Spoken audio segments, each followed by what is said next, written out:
नमस्कार, news for nation देख रहे हैं आप। आपके साथ मैं हूं ऋचा शर्मा। डीजल के दाम पेट्रोल से ज्यादा हो जाने के बाद अब पूरे देश में इसको लेकर लोग आक्रोश जता रहे हैं।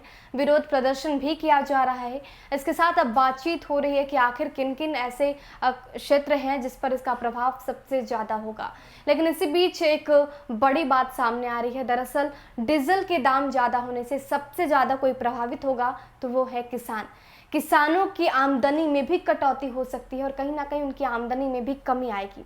एक रिपोर्ट बताता है कि 500 करोड़ रुपए की कमी होगी, यानी कि 500 करोड़ रुपए की चपत में ये किसान जा सकते हैं। इतना बड़ा नुकसान सिर्फ किसानों को होगा। ऐसे में अब सरकार भी इसको लेकर रणनीति बना रही है और ऐसी कोशिशें भी की जा रही है कि कैसे भी करके डीजल के इस दाम पर कंट्रोल किया जा सके। राज्य सरकार खेती के लिए 60 रुपए का अनुदान देती है, लेकिन यह अनुदान केवल सिंचाई के लिए ही दिया जाता है। किसान कटनी से लेकर दौनी तक के लिए डीजल मशीन पर आश्रित रहते हैं। लिहाजा डीजल के दाम में इजाफा होने के बाद किसानों की लागत बढ़नी तय है। ऐसे में अब किसानों की आमदनी में भारी कमी आ सकती है।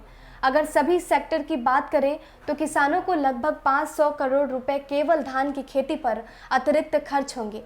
डीजल की कीमत बढ़ने के बाद किसानों को अगर 10 रुपए प्रति लीटर भी अतिरिक्त देना पड़ा तो केवल सिंचाई पर बिहार के किसानों को 300 रुपए प्रति एकड़ की से अधिक खर्च करना पड़ेगा।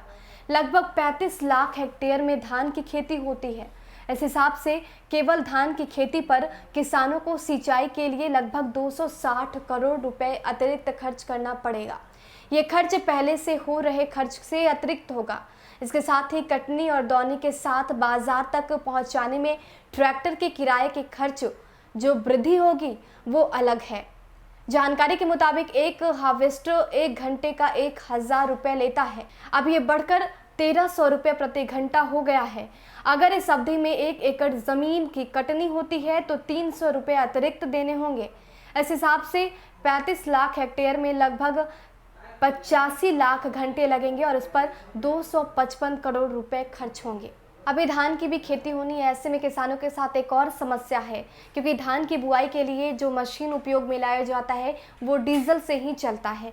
ऐसे में अब समस्या भी है कि धान की खेती किस तरह से होगी, क्योंकि किसान आश्रित है सिर्फ फसल पर और जिस हिसाब से डीजल की कीमत बढ़ी है, ऐसे में ट्रैक्टर कैसे चलाया जाएगा, क्योंकि ट्रैक्टर डीजल से चलता है। ऐसे में समस्याएं काफ़ी हैं। आम से खास लोग इसके चपेट में हैं और कहीं ना कहीं सबको समस्याएं हो रही है। सबकी परेशानी डीजल के कारण बढ़ गई है। अब सरकार इसको लेकर क्या स्टेप लेती है, क्योंकि विरोध प्रदर्शन किए जा रहे हैं, सरकार के खिलाफ लोग हल्ला बोल रहे हैं। ऐसे में सरकार के ऊपर भी दबाव है।